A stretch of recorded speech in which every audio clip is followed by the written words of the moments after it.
கொடிதான துன்பமயத்தீர ஒளி மாலை மாலை தனது குறை தீர வந்து குருவாயோ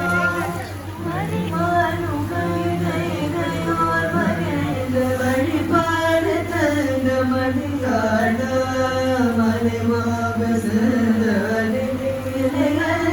வடிவேந்த அதிஜேரான் அறிவாளரில் இருத்தாழினை சுமதியாரினை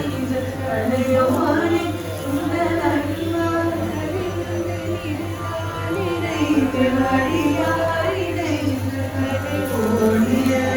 அழகான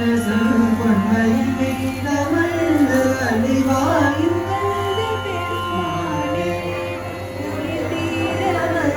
கொலுகாயோ எங்கள் குறி தீர கொலுகாயோ